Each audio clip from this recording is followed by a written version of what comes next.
Oke, anjay. Aduh, ya Allah. Nih update sudah berapa ya? Udah masuk bulan ke 4 atau 5. Tapi progresnya itu nggak terlalu signifikan. Cuma yang membingungkan itu ya, sebenarnya kan kita tuh nggak tahu projection awalnya tuh gimana. Terus mau nggak mau juga harus mengulik di awal. Maksudnya fokus awalnya, target market, terus rancangan BEP-nya itu berapa bulan, terus strategi manajemen lama itu apa aja gitu.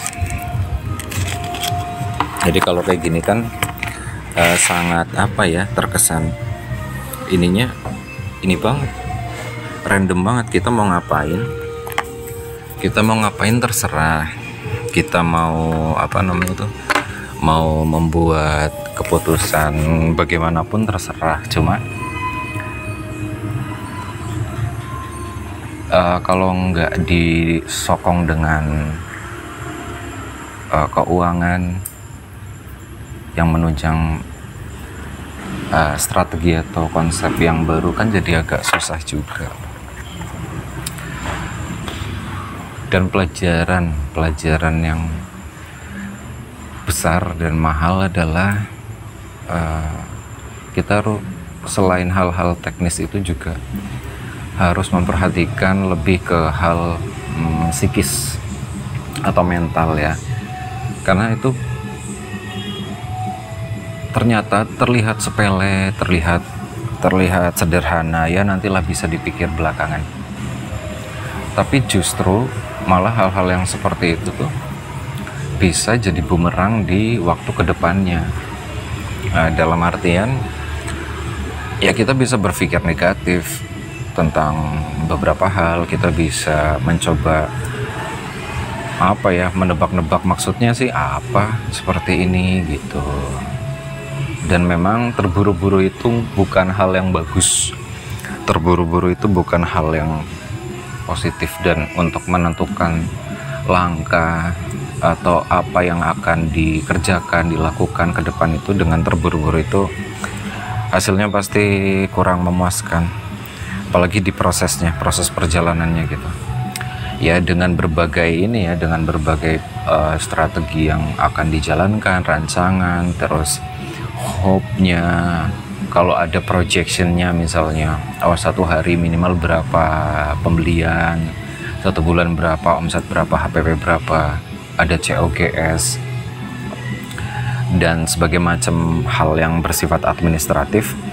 Coba di situ kan ada ketidakpastian juga, ada liabilitas, ada hal-hal makro dan mikro yang berpengaruh, bisa mempengaruhi gitu. Dan yang namanya bisnis usaha itu ya masing-masing lini, masing-masing segmentasi bisnis, masing-masing model dan gaya itu punya cara mainnya sendiri, punya tantangannya sendiri. Apalagi misal ditambah faktor-faktor eksternal ya, misal daya beli masyarakat menurun atau kondisi politik dalam negeri gitu kan, masuknya hal makro ya. Lalu lokasi gitu. Beberapa orang kan pasti salah satu yang jadi pertimbangan adalah lokasi bisnis ya, apalagi untuk model bisnis berjualan kafe atau resto yang memang fokusnya itu untuk mendatangkan orang ke titik tersebut. Di situ ada keterbatasan, ada kelebihan, ada kekurangannya, ada keterbatasannya juga.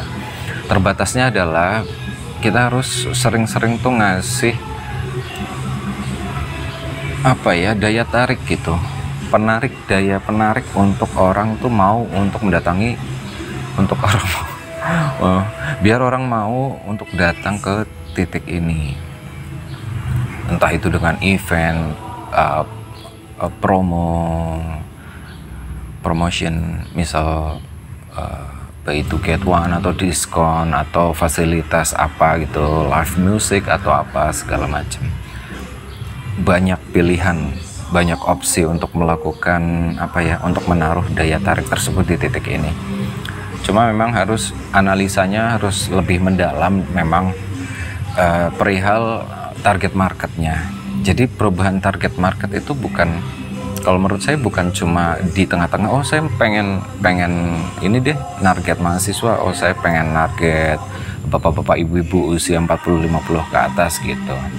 Bukan sekadar itu, karena pemilihan market, pemilihan segmentasi pasarnya itu pasti membawa dampak, membawa tanggung jawab untuk beneran nggak sih treatment dengan target market yang sudah ditentukan atau sudah dirubah, apakah treatmentnya memang mendukung atau fasilitasnya itu mendukung dengan kebiasaan atau gaya hidup, behavior dari market umur segitu gitu.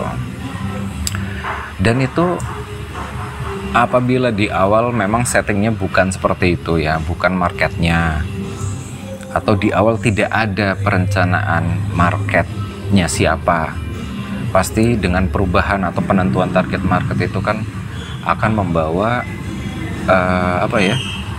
harus ada alokasi dana untuk menunjang perencanaan tersebut. Kayak misal kita mau naro mau merangkap tikus di dalam suatu perangkap, itu kan bukan cuma perangkapnya aja yang kita siapkan di titik tertentu, tapi juga makanan pancingannya atau sesuatu yang bisa menarik tikus itu untuk masuk ke dalam perangkap. Dan perangkap itu kan kita harus beli, dan makanannya juga harus kita sediakan. Nah, pancingannya harus kita sediakan. Nah, paling analogi sederhananya seperti itu.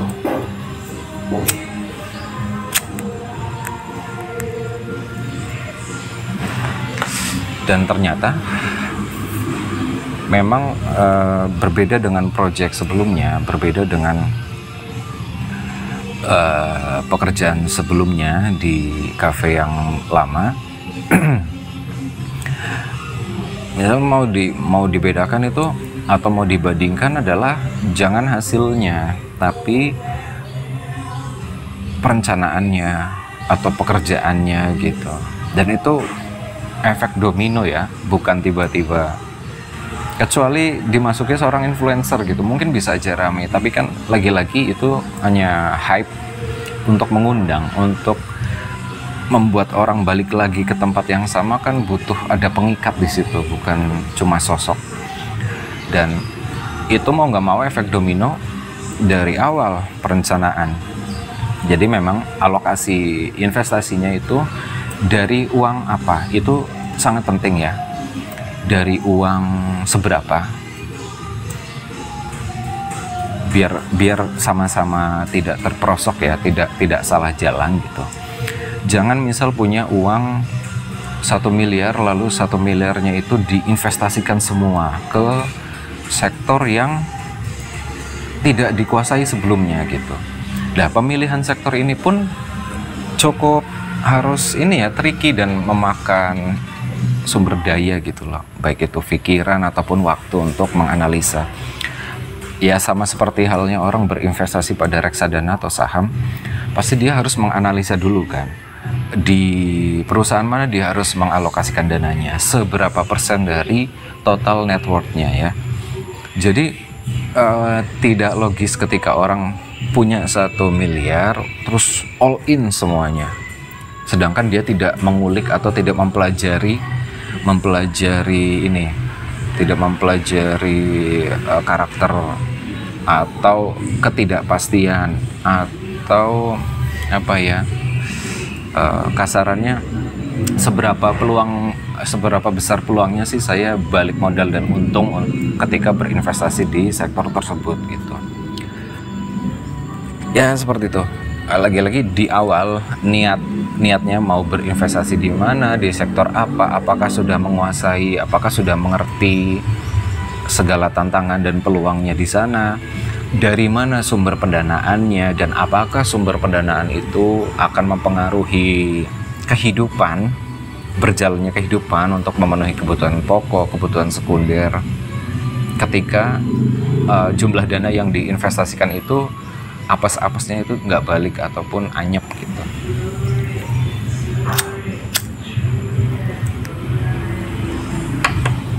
Di sini pentingnya sebuah perencana atau orang atau pihak atau badan atau lembaga yang bisa diajak diskusi ketika seseorang itu ingin berinvestasi di sektor tertentu gitu. Jadi ketika nggak ada blueprintnya, berarti kan ini ya kayak orang bikin rumah tapi nggak pakai jasa arsitek gitu. Mungkin di awal bayangannya akan berpikir, wah akan jadi rumahnya seperti ini, tapi pas nanti akhir jadi, oh kok nggak sesuai bayangan saya. Ya karena nggak ada gambaran patennya gitu. Sedangkan seorang perencana, seorang yang ingin berinvestasi atau menanamkan modalnya atau membangun sebuah rumah, itu kan dia punya keinginan ya, pengen hasilnya seperti ini, bentuknya seperti ini. Tapi yang melaksanakan di lapangan kan bukan dirinya sendiri, ada tukang, ada mandor, ada segala macam gitu. Dan kalau dia nggak tahu atau tidak dibimbing ya, paling nggak dikasih tahu di kepalanya lah, di mandornya gitu, mandornya tuh nggak membimbing bawahannya, atau mandornya nggak dikasih tahu blueprintnya seperti apa, pasti nanti kan ada improvisasi karena kan nggak ada patokan gitu yang jelas directionnya mau kemana, seperti apa langkah yang mau diambil, atau apa-apa saja yang harus dilakukan ketika ada trip, ada tantangan seperti ini. Dan mapping, terutama misal di usaha kuliner ada mapping waktunya tuh, dan itu pun tergantung dengan titik lokasi ya. Misal mau berusaha di bidang F&B kuliner dan dia tuh buka tempat paten reguler di situ, jadi mau nggak mau harus mengundang orang masuk ke dalam tempatnya. Nah di situ ada misal bulan Januari sampai Desember itu ada hari libur nasionalnya, ada di mana saat-saatnya nanti naik, bulan-bulan yang naik, ada yang turun gitu. Nah kita harus tahu tuh bulan-bulan apa aja. Dan apabila misal hari libur, bisa nggak relate gitu, terkoneksi, apakah bisa nggak hal itu dijadikan peluang di tempat ini untuk menyediakan layanan atau seperti apa gitu. Nah, itu kan memang akan lebih enak gitu ketika memang direncanakan dari awal, dan pengalokasian rencana itu, budgetingnya juga itu dari awal. Jadi apabila tidak ada itu di awal, dan kecenderungan orang untuk berinvestasi misal di F&B, membuka resto ataupun rumah makan ataupun kafe, itu langsung all in di capex-nya, di sesuatu yang misal bangku, kursi, meja, interior, eksterior gitu, all in di sana semua. Sedangkan untuk urusan drivernya atau manusianya itu agak dikesampingkan gitu. Bukan sesuatu yang salah, tapi kalau memang direncanakan, lagi-lagi itu soal rencana ya, rencana di awal dengan blueprint, dengan skema budgeting yang oke gitu, dan terukur dari awal, itu akan lebih enak. Karena nanti kan jadi tidak memakan gini ya, nggak memakan uang misal atau penghasilan dari hariannya atau bulanannya, tapi udah kita alokasikan dulu, memang disimpan dulu, di keep dulu untuk momen-momen yang dirasa perlu. Kita pisahkan itu, jadi biarkan mereka menumpuk, hasil usaha menumpuk dulu. Lah ini kita memang misal dari 1 miliar itu yang buat tempat, buat interior, eksterior itu berapa, buat tenaga kerja berapa, itu disesuaikan dengan keadaan dananya. Terus dana itu pastikan nanti kita akan milih konsep yang kira-kira cukup nih, dana segini. Dan artinya cukup bukan 1 miliar pas mentok itu untuk itu semua, tapi enggak, makin kecil makin bagus, karena harapannya kan balik modalnya itu besar, balik modalnya itu cepat. Berarti jangan berinvestasi terlalu besar dulu di awal, karena kita tuh baru mau masuk, merencanakan untuk masuk gitu.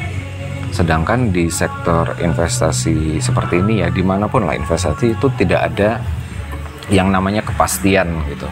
Bisa jadi orang anyep di sini iseng-iseng berinvestasi di perusahaan mana, itu beli saham yang mana itu malah lebih menguntungkan gitu. Padahal udah ngulik saham yang sebelah, malah untungnya di cuannya di saham yang lain. Itu bisa terjadi seperti itu. Karena kan lagi-lagi kita bisa merencanakan tuh. Kita bisa belajar dari berbagai macam teori segala macam. Cuma kan memang ada kondisi ya, faktor eksternal, misal makroekonomi, keadaan politik, terus ya yang paling gampang itu daya beli juga, terus yang lagi hangat sekarang itu soal judi online. Dikala judi online itu dampak sosialnya itu sangat banyak dengan habit atau kebiasaan dari konsumen saat ini. Lebih banyak orang punya uang untuk depo untuk berjudi gitu daripada untuk konsumsi. Dan bentar,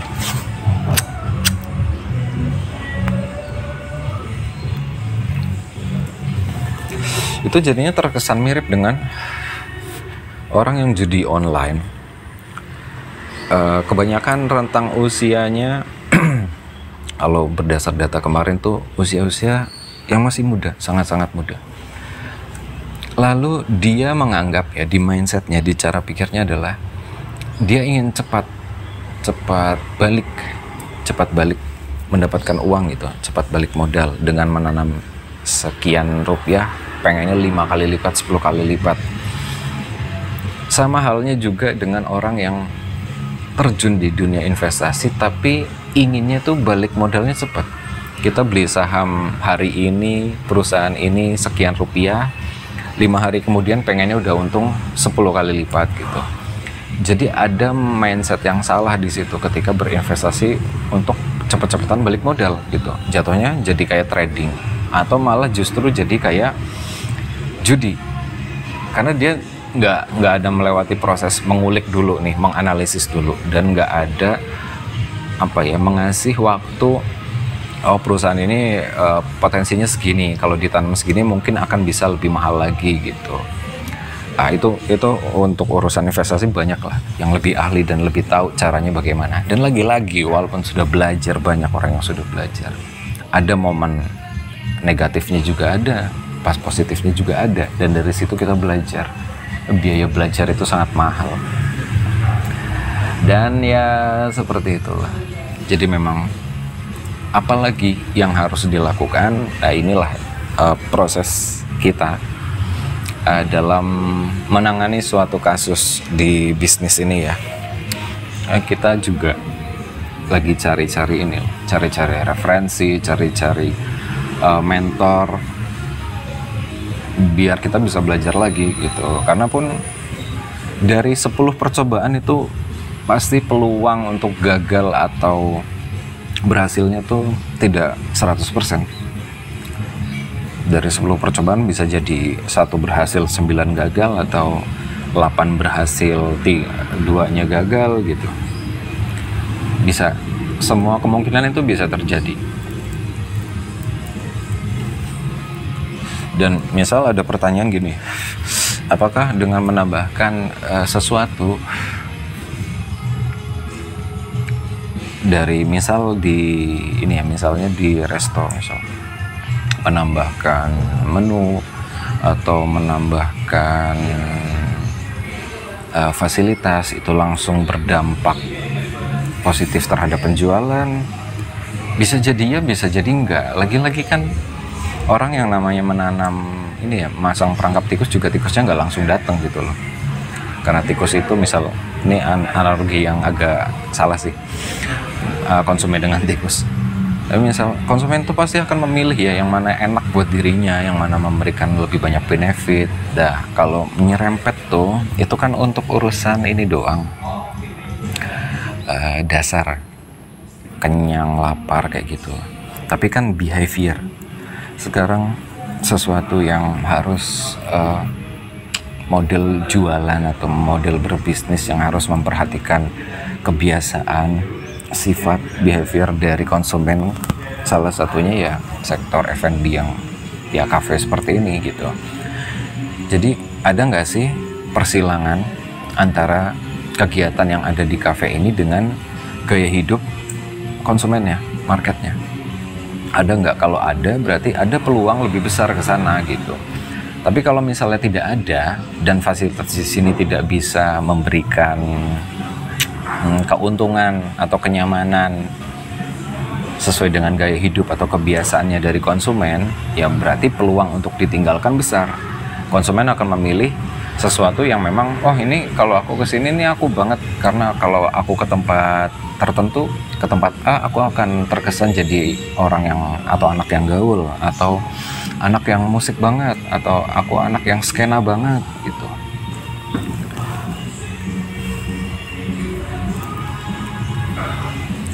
Jadi sangat-sangat penting perencanaan di awal. Lagi-lagi blueprint ya. Karena pun Manchester City pun, Chelsea pun, itu tidak setelah dibeli oleh owner dari Raja Minyak, itu nggak langsung juara dengan membeli berbagai pemain bintang-bintang gitu. Tapi prosesnya itu benar-benar dari basic, dari dasar. Ya contoh ya Manchester City. Dia membenahi skuad mudanya, dia membenahi fasilitasnya, dia membenahi scoutingnya, terus sekolahnya, sekolah bolanya, dan cari talent di berbagai negara segala macam. Dia memperbaiki memperbaiki hal-hal dasar, dan itu dituliskan di dalam rencana jangka panjangnya. Ada rencana jangka pendek, rencana jangka panjang, dan mereka berinvestasi di sana dengan mungkin uang yang sama ya untuk membeli pemain bintang, untuk membeli pemain yang besar. Tapi Manchester City tuh paling beli cuma satu mungkin, itu pun sudah nggak yang terlalu bintang ya. Tapi dia lebih beralokasi dengan setelah membuat blueprint ya, rencana-rencana ini apa yang harus dibenahi, sektor apa aja, dan budgetingnya berapa. Itu mereka lebih berinvestasi di sana. Dan berhasilnya setelah berapa tahun? Ya nggak 1-2 tahun. Itu mungkin investasi dalam 10 tahun, 20 tahun ke depan. Baru kelihatan mungkin di 10 tahun belakangan gitu. Tapi mereka spend money-nya itu udah dari lama. Nah itu pentingnya berinvestasi dengan uang yang atau budget yang memang sudah diukur gitu. Ketika net worth seseorang 1M nggak mungkin, atau bisa dikatakan bodoh ketika dia all in 1 miliar itu ke sektor yang mungkin dia nggak ngulik, atau dia udah tahu dia udah ngulik tapi kondisinya itu kan naik turun, sedangkan dia all in di sana, berarti kan dia bodoh gitu loh. Lebih baiknya kecil dulu, nyoba dulu, hitung-hitung biaya belajar. Lalu setelah ada progres, ditambahi satu demi satu, dikit demi sedikit gitu, dikompon lah, nggak langsung semuanya jebret gitu, habis lah saya makan apa kalau ini nggak untung gitu kan. Apakah salah satunya jalan keluarnya ya menjual asetnya? Yang namanya capex seperti ini kan, misalnya interior, hal-hal seperti ini kan ada ini ya, depresiasinya ya, ada penurunan nilainya lah. Itu paling ya nilai kita beli bangku seharga 100.000 mungkin nanti dijualnya cuma 50 atau 40.000 gitu setelah berapa waktu. Nah itu harus diperhatikan benar-benar memang. Lagi-lagi emang rencana blueprint itu penting. Setelah kita tahu berapa sih maksimal budget yang bisa dan mampu kita berikan untuk berinvestasi di sektor tertentu, dan